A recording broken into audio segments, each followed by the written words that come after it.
السلام علیکم، آپ دیکھ رہے ہیں ہو کیا رہا ہے۔ میں ہوں Faisal Abbasi, group editor 92 news. Irshad Ahmad Arif سب ساتھ ہیں۔ شکریہ ارشاد صاحب آپ کا۔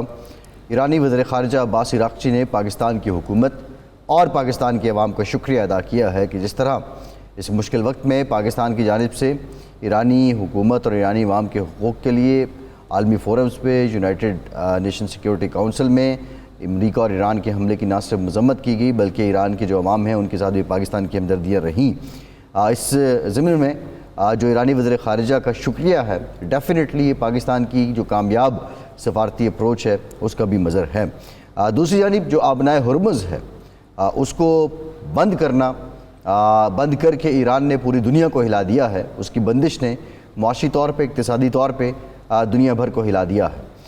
امریکہ کی جانب سے، امریکی صدر ڈونلڈ ٹرمپ کی جانب سے وہ ممالک جن کو یہاں سے تیل کی ترسیل ہوتی ہے ان سے کہا گیا کہ ان کی ذمہ داری بنتی ہے وہ آبنائے ہرمز کو کھلوائیں۔ امریکی صدر کی جانب سے نیٹو کو کہا گیا کہ ان کی ذمہ داری بنتی ہے کہ وہ آبنائے ہرمز کو کھلوائیں، لیکن تمام اطراف سے امریکی صدر کو جھنڈی کرا دی گئی ہے۔ اور سب سے اہم نکتہ یہ ہے کہ جب برطانوی وزیر اعظم کرس سٹارمر نے آج اسٹیٹمنٹ دی ہے، انہوں نے یہ کہا ہے کہ ہم فضا سے حکومتیں تبدیل کرنے کے قائل نہیں ہیں۔ انہوں نے یہ بھی کہا ہے کہ نیٹو کی ذمہ داری نہیں ہے کہ وہ آبنائے ہرمز کو کھلوائیں۔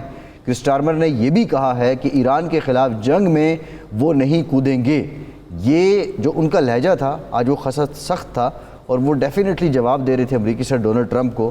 اب معاملات اگر یہاں تک پہنچ آئے ہیں تو پھر اس جنگ کا مستقبل کیا ہے، یہ بنیادی نکات ہیں۔ دوسرا، ایران نے وارن کیا ہے کہ تل ابیب اب رہنے کی جگہ نہیں رہے گی، آج رات بہت بڑا حملہ کریں گے۔ اسی طرح کے جو اعلانات ہیں وہ امریکہ اور اسرائیل کی طرف سے بھی آ رہے ہیں۔ کچھ معاشی اعتبار سے بات کریں تو کچھ بلومبرگ کا یہ کہنا ہے کہ 14% جو GDP ہے دنیا کا اس پہ یہ اثر پڑے گا، وہ کم ہو سکتا ہے اور پھر اقتصاد بازاری کی جانب عالمی معیشت جا سکتی ہے۔ پروگرام میں اس پر ڈیٹیل گفتگو کریں گے۔ ایک اور بھی ڈیولپمنٹ ہے جو امریکی ادارہ ہے بین الاقوامی جو آزادی ہے مذاہب کی، USCIRF، اس کی جانب سے غیر معمولی پیش رفت ہوئی ہے۔ اس نے یہ کہا ہے کہ بھارت میں جس طرح، اور بھارت ملک سے باہر بھی دوسرے ممالک میں بھی جا کے جس طرح دوسرے ادیان یا مذاہب کے لوگوں کو نشانہ بناتا ہے، اس کے بعد RSS اور را پر جو ہیں وہ پابندیاں لگنی چاہیے اور ان کے جو اثاثے ہیں ان کو منجمد کیا جانا چاہیے۔ یہ ایک بہت غیر معمولی پیشکش ہے، سفارتی اعتبار سے بہت بڑا دھچکا ہے بھارت کو، اور بھارت کا جو چہرہ ہے وہ بھی ضمن میں عیاں ہو رہا ہے۔ پروگرام میں اس پر بھی بات کریں گے۔ ارشاد صاحب، جو ڈیولپمنٹس ہیں وہ اپنی جگہ ہیں، لیکن پرائم منسٹر کرس سٹارمر کا سامنے آنا اور کھل کر سامنے آنا اور اس انداز میں گفتگو کرنا، کیا یہ سمجھا جائے کہ وہ تاریخی، روایتی، نظریاتی حامی امریکہ کا یا برطانیہ کا، اور ڈیفینیٹلی امریکہ بھی تھا، اب اس میں باضابطہ طور پہ دراڑ پڑ چکی ہے، یا یہ معاملہ ایران کی پالیسی تک کی ہے، ایران سے جنگ کے متعلق پالیسی تک کی ہے؟ عباس صاحب، امریکہ کا سب سے قابل اعتماد اور بلکہ نمبر 1 اتحادی جو ہے وہ ہمیشہ برطانیہ رہا ہے۔ عراق جنگ میں، افغانستان جنگ میں تو صورتحال یہ تھی کہ ہر امریکی پالیسی کو ٹو کرنا برطانیہ کا فرض سمجھا جاتا تھا۔ ایسے حالات میں آج اگر سر کرس سٹارمر کہہ رہے ہیں کہ ہم جنگ کا حصہ بھی نہیں بنیں گے، یہ ہماری ذمہ داری بھی نہیں ہے، اور انہوں نے یہ بھی کہا ہے کہ اگر ایک دفعہ بندش ہو گئی تو اس کو کھلوانا دوبارہ آبنائے ہرمز کا کوئی آسان کام نہیں ہے۔ اور ساتھ ہی ساتھ انہوں نے احساس دلایا ہے ٹرمپ کو کہ آپ کی جنگ شروع کرنے کی پالیسی بھی غلط تھی، اس کو جاری رکھنے کی پالیسی بھی غلط ہے، اور آپ اتحادیوں سے یہ توقع نہ کریں کہ ہم ایک ایسی جنگ میں کودیں گے جس میں فائدہ کسی کا نہیں ہے، نقصان سب کا ہے۔ انہوں نے تو کہا فضا سے حکومت تبدیل کرنا بھی غلط ہے۔ آپ نے حکومت تبدیل کرنے کا جو راستہ اختیار کیا ہے، پہلے آپ یہ کرتے تھے کہ جی پہلے وہ عوام کو سڑکوں پر لے آئے، پھر کہیں فوجی بغاوت کرا دی، یہ ہم دیکھ رہے ہیں عراق میں جو کچھ ہوا، جو وہاں ہوا، لیبیا میں ہوا، تیونس میں ہوا، مصر میں ہوا، یہ طریقہ کا۔ اب آپ نے ڈائریکٹ جو ہے جا کے وینزویلا کے صدر کو اٹھا لیا، یہاں آپ نے جا کے ان کے قائد کو، ان کے فوجی قیادت کو، سب کو قتل کر دیا، شہید کر دیا۔ اور اس طرح سے اگر حکومتیں تبدیل ہونا شروع ہو جائیں تو پھر تو کوئی ملک کسی کی نہ آزادی برقرار رہے گی، نہ خود مختاری برقرار رہے گی، نہ سالمیت کا تحفظ ہوگا۔ ہر ملک یہ سمجھے گا کہ کل اگر اسٹارمر پسند نہیں ہے ٹرمپ کو تو وہ یہی کریں گے، یا کوئی اور جو اتحادی ہے وہ اس سے ناراض ہو جاتے ہیں، یا کسی بھی، تو یہ طریقہ کار ہے۔ تو میرا خیال ہے اب ایک پوری دنیا کو اور خاص طور پر یورپ کو یہ احساس ہوا ہے کہ یہ ایک غلط پالیسی ہے، اور اس پالیسی کا ساتھ دینے کا مطلب ہے کہ ایک نئی ایسی روایات قائم کرنا ہے جو بدترین ہیں اور ہر ملک کی آزادی اور خود مختاری کے لیے خطرہ بن سکتی ہیں۔ ایک تو اس کا پہلو یہ ہے۔ دوسرا پہلو یہ ہے کہ عوام جو ہیں، خواہ امریکہ کے ہوں یا یو کے ہوں یا یورپ کے دیگر ممالک کے، وہ تو یہ سمجھ رہے ہیں نا کہ ایک ملک ہے جس کا ایک صدر، ایک ایسا مخبوط الحواس صدر اس پر یا متکبر صدر اس پر مسلط ہو گیا ہے کہ جس کو نہ بین الاقوامی قانون کا کوئی احساس ہے، نہ اقوام متحدہ کے چارٹر کا کوئی احساس ہے، نہ اخلاقیات ہے جس کی، وہ مذاکرات شروع کرتا ہے اور مذاکرات کے درمیان حملہ کر دیتا ہے، پچھلے سال جس طرح سے ہوا۔ پھر مذاکرات شروع ہوتے ہیں اور مذاکرات کے کامیابی کی طرف بڑھ رہے ہیں اور آپ حملہ کر دیتے ہیں۔ تو اس کا مطلب یہ ہے کہ اب نہ کوئی مذاکرات کی حیثیت ہے، نہ کوئی اخلاقیات ہے، نہ قوانین ہیں۔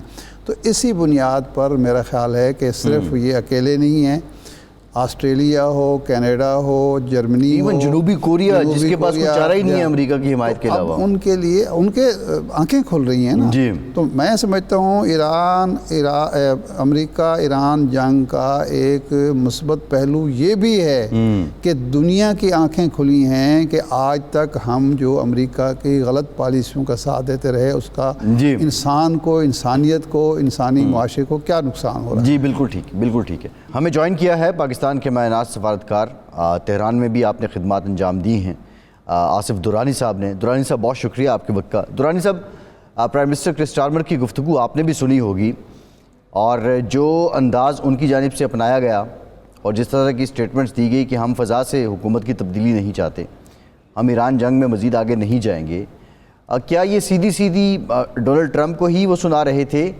اور ان کی اس سٹیٹمنٹ کے بعد برطانیہ ایک روایتی کلیدی حامی رہا ہے امریکہ کا، امریکن پالیسیوں کا، تو کرس اسٹارمر کی اس سٹیٹمنٹ کے بعد ڈونلڈ ٹرمپ اور امریکہ کہاں کھڑے ہیں؟ دیکھیے، وہ میرے خیال میں اس کا جواب دے رہے تھے، کیونکہ اس سے پہلے برٹن کی ریلکٹنس تو واضح تھی، کیونکہ اور اس میں تو آپ دیکھیں تو خود امریکہ کے اندر بھی یک زبان تو نہیں ہے ایران پہ حملہ کرنے کے لیے۔ یہ سیدھا سادہ پریزیڈنٹ ٹرمپ کو اسرائیل نے اور پرائم منسٹر نیتن یاہو نے استعمال کیا ہے، اور اب وہ پھنس گئے ہیں۔ تو اس لیے پہلے انہوں نے ابھی G7 کی میٹنگ ہوئی تو اس میں برٹن نے جب اگر آفر کیا تو انہوں نے کہا نہیں، when we are winning to you have come, we don't need you۔ تو ایک طرح سے انہوں نے پرائم منسٹر اسٹارمر کی انسلٹ کی تھی۔ تو میرے خیال میں انہوں نے اس کا جو ہے پولائٹ طریقے سے اس کا جواب دیا۔ جی نہیں، لیکن یہ جواب تو دیا گفتگو کا، لیکن اوورآل جو پالیسی بیان کی کہ اس جنگ کا حصہ ہم نہیں بنیں گے، ہم جنگ کے بعد ایران سے مذاکرات کریں گے، مذاکراتی عمل بحال کریں گے، تو اس کا مطلب یہ ہے کہ جو اتحادی ہیں امریکہ کے، جب صدر ٹرمپ نے کہا کہ جی ہرمز کھلوانے کے لیے ہمارا ساتھ دیں، تو اس میں جنوبی کوریا نے بھی جواب دے دیا، برطانیہ نے جواب دے دیا، آسٹریلیا نے جواب دے دیا، جاپان نے جواب دیا۔ تو اس کا مطلب اتحادی لوز کر رہا ہے امریکہ، آپ سمجھتے ہیں، یا یہ وقتی صرف بات ہے؟ نہیں، دونوں ٹریک ہیں۔ ایک تو یہ کہ لٹرلی جو قومی سطح پہ ممالک ہیں وہ اس جنگ کے خلاف ہیں، کیونکہ سراسر یہ ان کا نقصان ہے، سب کو نقصان ہو رہا ہے۔ اس میں خالی تو یہ نہیں ہے کہ صرف ایران کی جنگ ہو رہی ہے اسرائیل اور امریکہ کے ساتھ، اس میں جو ہے گلف کے تمام ممالک ہیں۔ ایون پاکستان میں اب گیس کے اور آئل کے پرائسز بڑھ گئے ہیں انپریسیڈنٹڈ، تو کیا کریں؟ باقی دنیا میں بھی ایسے ہی جو ہے ہونے جا رہا ہے، سپلائیز جو ہیں وہ شرنک ہوتی جا رہی ہیں۔ تو یہ اس نے جو ایک ہیجانی کیفیت تو پیدا کر دی ہے اس میں۔ تو ٹرمپ صاحب کو جو ہے ابھی ایک ایگزٹ چاہیے، وہ لیکن ابھی ان کو آف رمپ مل نہیں رہا، وہ ایگزٹ مل نہیں رہا کہ کیسے نکلیں۔ اور اس پہ اب یہ جو آپس میں ان کے تبادلے ہو رہے ہیں جملوں کے، تو وہ بھی یقیناً اس بات کی غماز ہیں کہ ان کے درمیان جو انٹرنل ڈبیٹ ہو رہی ہے وہ سامنے آ رہی ہے، کیونکہ اب ٹرمپ صاحب چاہتے ہیں کہ کوئی یہ پریکٹیکلی یہ ممالک آ جائیں، لیکن وہ آنے کو تیار نہیں ہے. تو اور سب نے یہ دیکھ بھی لیا ہے کہ ایران نے اپنا جو ملٹری پراوس ہے اس کو پروف کیا ہے. اور اس وقت یہ حال ہے کہ اب آپ دیکھیں کہ گلف اسٹیٹس میں جو خصوصاً یو ای میں دبئی وغیرہ، تو وہ خالی ہو رہے ہیں. جو بڑی کمپنیاں ہیں وہ وہاں سے جا رہی ہیں. یہ ایک جانی کیفیت جو ہے وہ انہوں نے پیدا کر دی ہے. تو اس طرح کی کیفیت میں برٹش جو ہے ان کی کمپنیز بھی بڑی تعداد میں یو ای میں ہیں. وہ اس طرح سے اپنے آپ کو وار کا حصہ نہیں بنانا چاہیں گے. یو ای سمیت باقی گلف اسٹیٹس تھے وہ بھی اس جنگ کے حامی نہیں تھے. تو اس لیے اب ان کو امریکہ کو ایک مشکل تو پیش آ گئی ہے. اب ان کا ایک واضح راستہ درانی صاحب سوال یہ بھی ہے، میں ختم کر دوں. جی واضح راستہ یہی ہے کہ ٹرمپ صاحب جو ہیں وہ جنگ بندی کا اعلان کر دیں. وہ بڑی طاقت ہے، وہ اگر اعلان کر دیں گے تو اس میں ان کی ہی جو ہے عزت رہ جائے گی. ٹھیک ہے. لیکن دوسری جانب درانی صاحب اگر ہم بات کریں تو ایران نے تو یہ مطالبہ کیا ہے کہ کسی قسم کے مذاکرات سے پہلے یا جنگ بندی سے پہلے جو تاوان ہے نقصان کا وہ ادا کرنا ہوگا. دوسرا بعض رپورٹس یہ بھی ہیں کہ ایران کے پاس اسلحے کے ذخائر کم ہو رہے ہیں. اگر ایسا ہے تو پھر ایران کا یہ کانفیڈنس کہاں سے آ رہا ہے کہ وہ کس بیس پہ کہہ رہے ہیں کہ پہلے آپ تاوان ادا کریں پھر آگے چل کے بات کریں گے؟ یا ابنائے ہرمز بہت بڑا ایک ٹوکن ہے ابھی بھی ایران کے پاس، وہ جب چاہے اس کو استعمال کر سکتا ہے.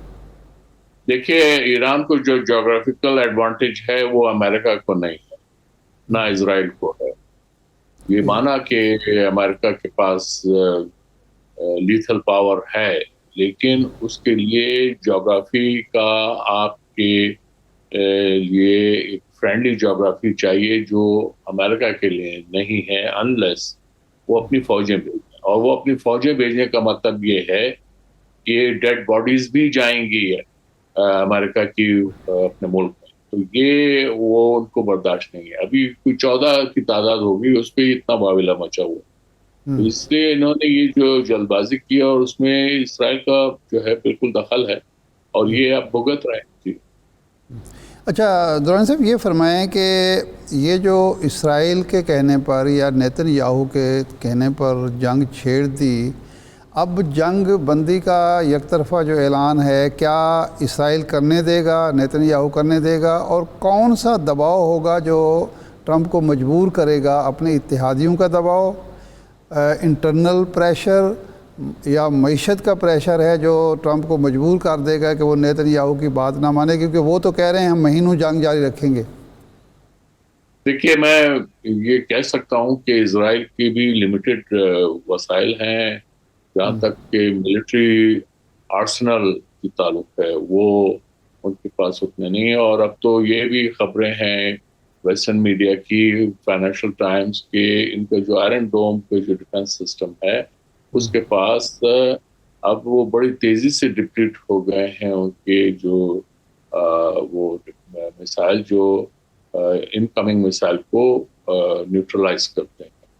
تو اس لیے اسرائیل کا جو سو کالڈ ڈیفنس سسٹم تھا، میسائل ڈیفنس میکینزم، وہ بھی بری طرح متاثر ہوا. اب صورتحال یہ ہے کہ تل ابیب جو ہے آلموسٹ خالی ہو گیا ہے. اور پھر ایران نے بھی وارننگ دی ہے کہ شہری جو ہے وہ تل ابیب کچھ. تو اب یہ علیحدہ بات ہے کہ میڈیا پہ وہ آ نہیں رہی اس طرح سے تصویریں. اور وہ یہ آپ دیکھیں گے کہ امریکی اطلاف جو ہے اس پہ بھی آپ کوریج نہیں دیکھ رہے. لیکن ایران کا وہ بالکل دھڑا دھڑ دکھاتے ہیں. اس معاملے میں ایران نے اس میں اپنے نہیں جو جانی اطلاف ہے اس کو نہیں چھپایا، انہوں نے مالی اطلاف جو ہے وہ بھی چھپایا. اس لیے ایک ایران کا نیریٹو جو ہے وہ واضح ہے، ٹرانسپیرنٹ ہے اس جنگ کے کانٹیکس میں. امریکہ اور اسرائیل کا نہیں ہے. یہ ان کے نقصان ہے. دوسری بات ہے اقتصادی نقصان، وہ بھی ڈیفینیٹلی ہے ان کے لیے. آپ یہ دیکھ لیں کہ آئل جو ہے اس بند ہونا وہ باقی دنیا کو متاثر کر رہا ہے. یہی وجہ ہے کہ جاپان اور باقی جاپان کا 90% جو ہے وہ دارومدار یہاں گلف آئل پہ، ساؤتھ کوریا کا بھی یہی حال ہے، چین کا آلموسٹ 40-45% ہے، انڈیا 80% ہے. تو یہ تمام چیزیں دیکھنے والی ہیں، اور اس میں وہ ان کو امریکہ کو اس طرح کی سپورٹ نہیں ملے گی. اور ایران نے کا بھی جو ہے ملیٹریلی اس کے پاس ایئر پاور اتنی نہیں ہے، وہ نہیں ہے، بہت کمزور ہے، لیکن میسائل اور ڈرون پاور جو ہے وہ ایران نے منوایا ہے. جی صحیح ہے. درانی صاحب، جو خلیجی ممالک ہیں آلدو ان پہ اٹیک بھی کیے گئے ابھی بھی ہو رہے ہیں، لیکن وہ تحمل کا مظاہرہ کر رہے ہیں. یہ ان کی حکمت عملی ہے یا مجبوری ہے؟ میرے خیال میں دونوں ہیں، حکمت عملی بھی ہے اور مجبوری بھی ہے. حکمت عملی اس لیے ہے کہ یہ اگر اس میں شامل ہو جاتے ہیں تو وہ سمجھا جائے گا کہ امریکہ کے ساتھ شامل ہو گئے. مجبوری یہ ہے کہ ان کے اوپر جو اٹیک ہوئے ہیں ان کو جو اقتصادی نقصان پہنچ رہا ہے وہ انپریسیڈنٹڈ. دبئی کے اندر بھی یہی صورتحال ہے، وہاں سے بھی لوگ انخلا کر چکے ہیں، بڑی کمپنیاں جو ہے جا رہی ہیں. اور سعودیہ کے اندر اور کویت اور یہاں پہ بحرین کے اندر بھی یہ صورتحال ہے. بحرین اور دبئی جو ہیں وہ تو فائنینشیل ہبز ہیں، سینٹرز ہیں، تو وہ وہاں کی جو جتنے بھی فائنینشیل انٹرنیشنل کمپنیز ہیں وہ جا رہی ہیں. وجہ یہ ہے کہ سیفٹی جب نہیں ہوگی، جو ایک آرا کریٹ کیا گیا تھا گلف اسٹیٹس کی سیکیورٹی اور سیف انوائرمنٹ کا، وہ بہرحال ڈسٹرب ہو گیا. جی اچھا، یہ فرمائیں کہ ٹرمپ نے روس کو یا روس سے تیل خریدنے والوں کو رعایت دے دی 1 ماہ کے لیے، جس کا آج ذکر برطانوی وزیر اعظم نے بھی کیا کہ یہ تو یوکرین جنگ میں ایک لحاظ سے روس کو فائدہ پہنچانے کے مترادف ہے. تو یہ کیا مجبوری تھی ٹرمپ کی؟ یہ خوش کرنا چاہتے ہیں پیوٹن کو اور یوکرین جنگ کی بندش کے لیے، یا کوئی اور وجہ نظر آتی ہے آپ کو؟ جی بظاہر یہی ہے. اس میں وہ یہ چاہتے ہیں کہ روس جو ہے اگر ان کے ساتھ نہیں کھڑا، کم از کم ان کے خلاف نہ جائے. لیکن روس اور ایران کا جو دفاعی تعاون ہے وہ آلریڈی چل رہا ہے.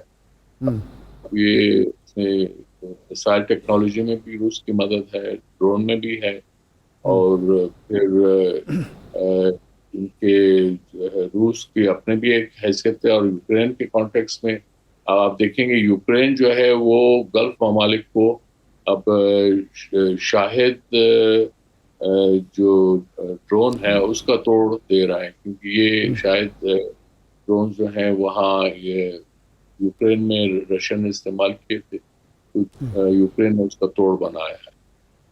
تو اس طرح سے اب آپ یہ سمجھ جائیں کہ ایک جو وار بزنس ہے اور اس میں اسلحہ کی جو خرید و فروخت ہے اس کا بازار بھی گرم ہو گیا. اچھا، یہ فرمائیں کہ یہ آپ نے ہرمز کو بند کر کے پارشلی، ٹوٹل تو بند نہیں کیا، کتنا عرصہ تک ایران جنگ کو طول دے سکتا ہے؟ اور کیا جو دیگر متاثرہ ممالک ہیں وہ بالآخر مجبور نہیں ہوں گے امریکہ کا ساتھ دینے کے لیے؟ مشکل ہے ساتھ دیں، اور مجھے نہیں لگتا کہ امریکہ زیادہ طول اس کو کرے گا، طول دے گا. یہ اس کے لیے خود سراسر نقصان دہ ہوگا، اس کی کریڈیبلٹی کے لیے بھی، اور اس کی اوور آل جو گلف پالیٹکس ہے اس کو زخم پہنچے گا. اور اسرائیل بھی اس کے ساتھ جو ہے وہ نقصان اٹھاتا جائے گا. جی صحیح ہے. آج 17 دن ہو گئے جنگ کو. آپ آج انالیسس اگر کریں سفارتی حوالے سے، سیاسی حوالے سے، عسکری حوالے سے، آپ سمجھتے ہیں کہ اس وقت کون، ایران بہتر پوزیشن میں ہے اپنے تمام تر نقصانات کے باوجود، یا امریکہ اور اسرائیل بہتر پوزیشن میں ہے؟ دیکھیے، جنگ وہ کھیل ہے جس میں دونوں طرف کے کھلاڑی جو ہیں ان کی ٹانگیں ٹوٹ جاتی. تو اس لیے اس کو ہم یہ کہنا کہ جی کون جیتا، یہ نہیں ہوتا.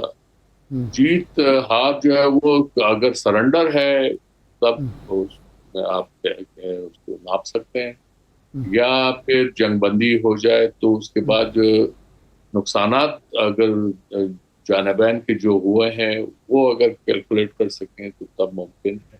لیکن اس وقت جو ہے جنگ جاری ہے. امریکہ کا پلہ بھاری نہیں ہے, نہ اسرائیل کا پلہ بھاری, اور ایران ثابت قدم.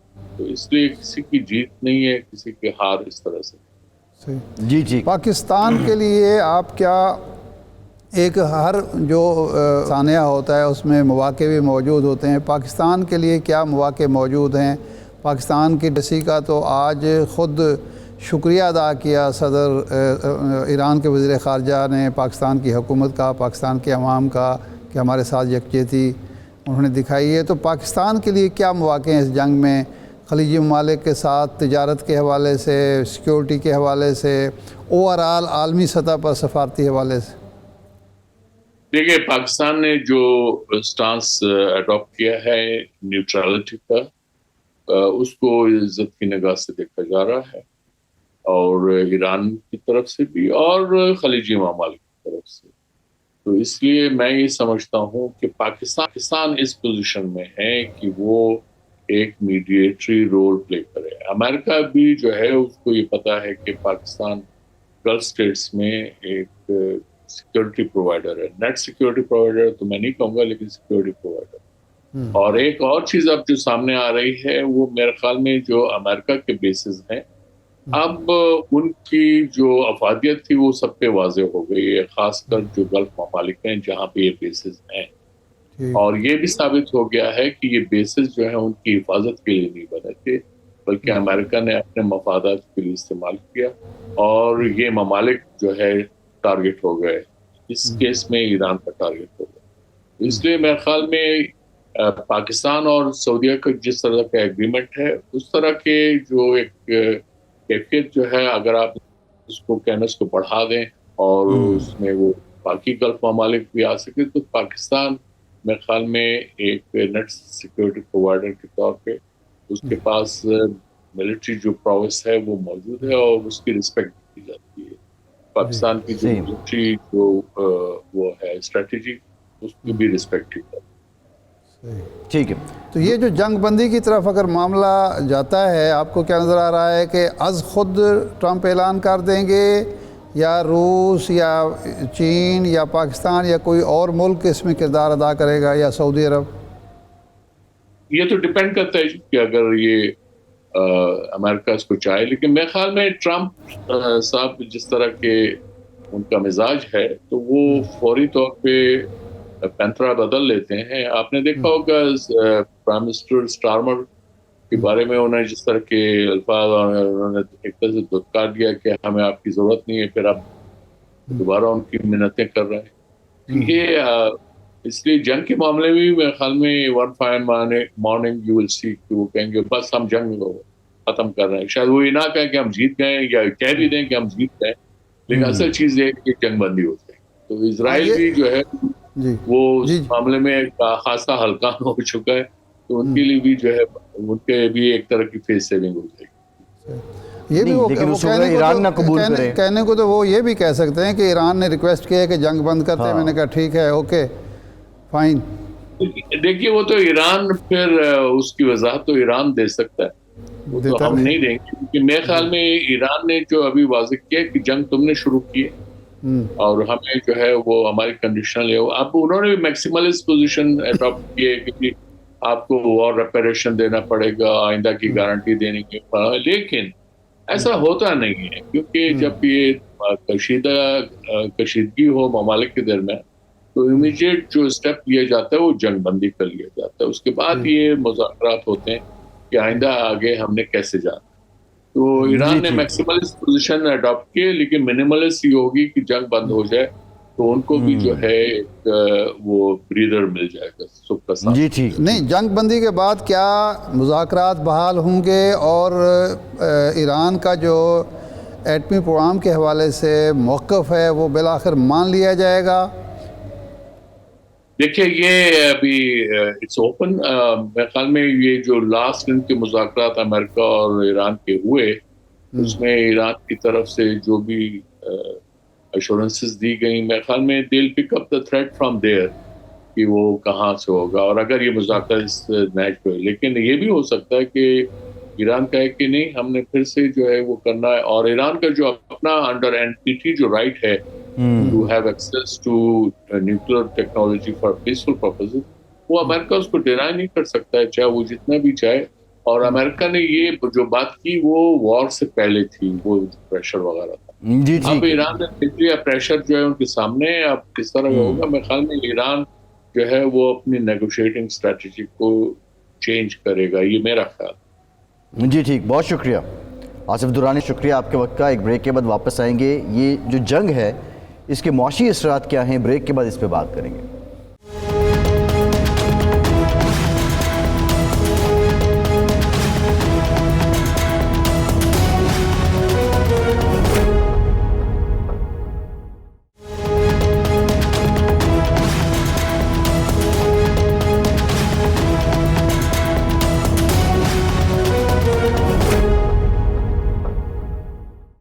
بریک کے بعد ایک بار پھر سے آپ کو ویلکم کہیں گے.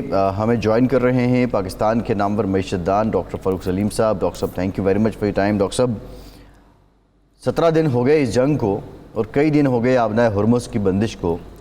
17 دن پہلے دنیا کی معیشت کیا تھی اور آج دنیا کے معاشی حالات کیا ہیں؟ دیکھیے, دو قسم کی جنگیں ہو رہی ہیں. ایک تو فوجی ہتھیاروں سے جنگ ہو رہی ہے جہاں پہ امریکہ نے لگا رکھے ہیں B-1 bomber, B-2 bomber, B-52 bomber, اور ایران جواب دے رہا ہے ڈرون سے اور شاہید ڈرون سے اور میسائل سے. ایک تو وہ ایک تو فوجی ہتھیاروں کی جنگ چل رہی ہے. اور وہاں پہ فیصل صاحب معاملہ یہ ہے کہ $8 ارب کا بجٹ ہے ایران کے پاس اور $800 ارب کا بجٹ ہے امریکہ کے پاس. تو فوجی ہتھیاروں کے حوالے سے تو ہتھیار جو ہیں وہ امریکہ کے بھاری ہیں. دوسری جنگ جو ہے وہ چل رہی ہے تیل کے. ایران یہ کوشش کر رہا ہے کہ اس نے تیل کی قیمت کو $200 فی بیرل لے کے جانا ہے اور اس نے دنیا کو دکھانا ہے کہ ایک کاسٹ ہے ایران کے اوپر حملہ کرنے کی, اور وہ قیمت ہے $200 فی بیرل, جس سے آپ سمجھیے کہ دنیا بھر کے ممالک کی جو اکانومیز ہیں وہ ڈوب جاتی ہیں. اس جنگ میں ٹرمپ کی کوشش یہ ہے, یہ تیل کی جنگ ہے, اس میں ٹرمپ تیل کی قیمت $60 پہ لانا چاہتا ہے.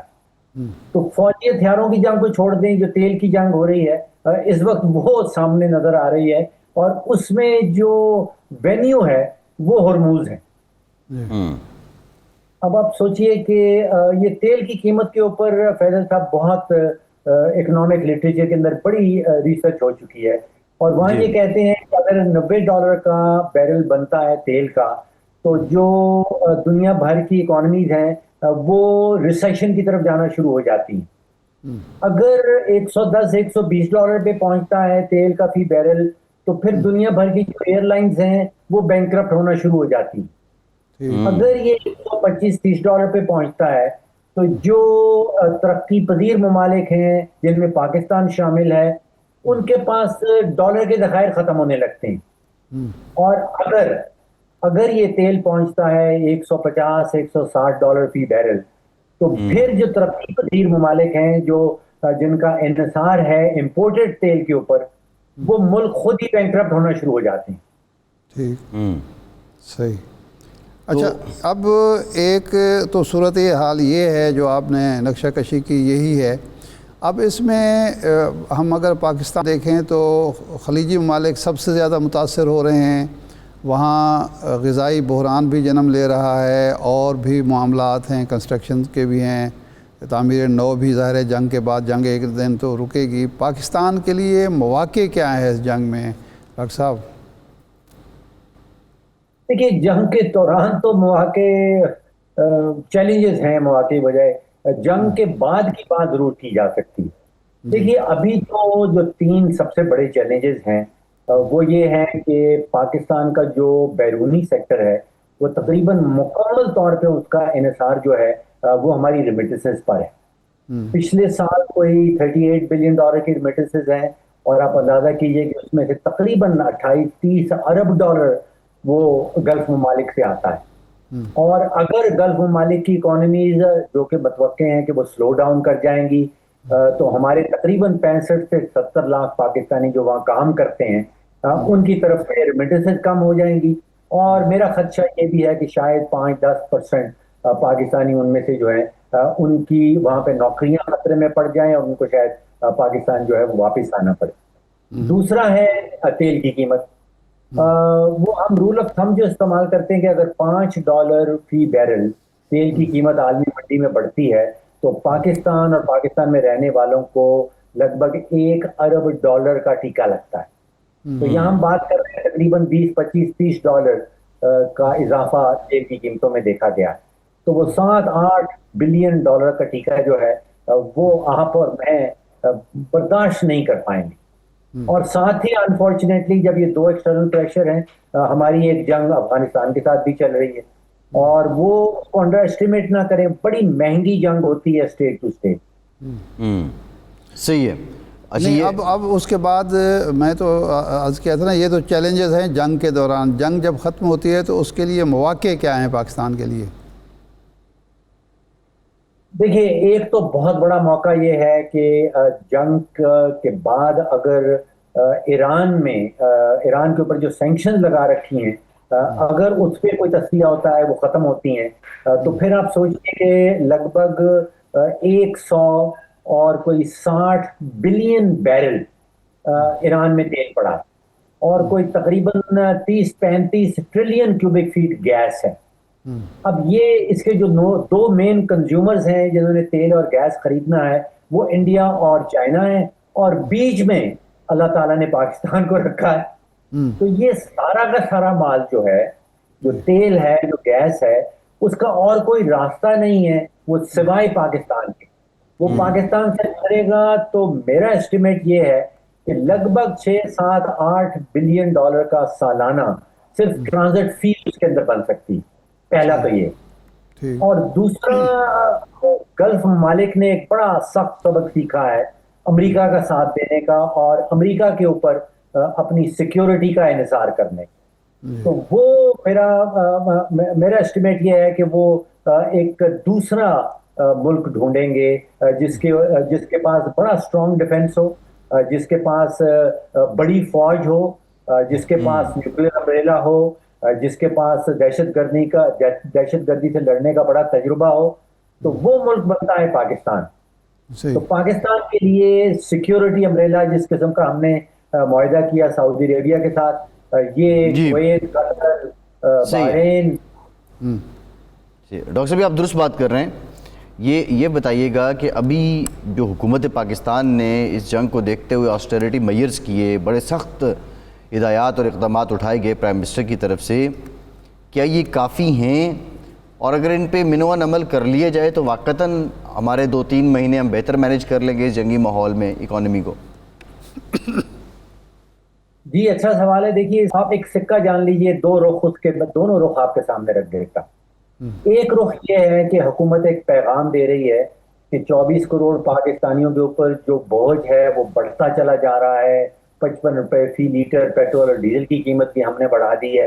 تو اب پیغام یہ ہے کہ آپ اکیلے نہیں ہیں، ہم آپ کے ساتھ کھڑے ہیں اور سیکریفائز کرنے کو تیار ہیں۔ دوسرا رخ اسی سکے کا یہ ہے کہ جو اعلانات کیے گئے ہیں اس میں کہا گیا کہ 2 مہینے کی جو کابینہ کی تنخواہ ہے اب وہ تقریباً 2-2.5 کروڑ روپیہ بن جائے گی۔ پھر کہا گیا کہ 50% جو پارلیمنٹیرین ہیں ان کی سیلری جو ہے 15-20 کروڑ روپے وہ بن جائے گا، اور وہاں پہ کچھ پارلیمنٹیرین نے کہا کہ جی ہماری اجازت کے بغیر یہ نہیں ہو پائے گا۔ پھر 2 دن کی جو گریڈ 20 کے افسران ہیں 5-7 کروڑ روپے وہ بن جائے گا۔ تو یہ اگر آپ اماؤنٹ دیکھیں تو 25-30 کروڑ روپے سے زیادہ نہیں بنتی، اور حکومت کا صرف اور صرف جو اپنی گاڑیوں کے اندر پیٹرول اور ڈیزل بھرواتے ہیں وہ روزانہ کا 30 کروڑ روپیہ ہے۔ تو اگر کوانٹیفائی دیکھیں، کوانٹیفیکیشن کریں تو اس کا صرف سمبولک ہے، اس کا کوئی اصل اقدامات نظر نہیں آ رہے۔ نہیں، وہ تو ڈاکٹر صاحب وہ بھی تو پیٹرول کا بھی 50% تو کٹ لگا دیا نا۔ دیکھیے، ایک ہے اعلان اور ایک ہے اس کا اصل اثر آپ کے اور میرے اوپر۔ اگر وہ کٹ لگتا ہے، میرا تخمینہ یہ ہے کہ لگ بھگ 100 14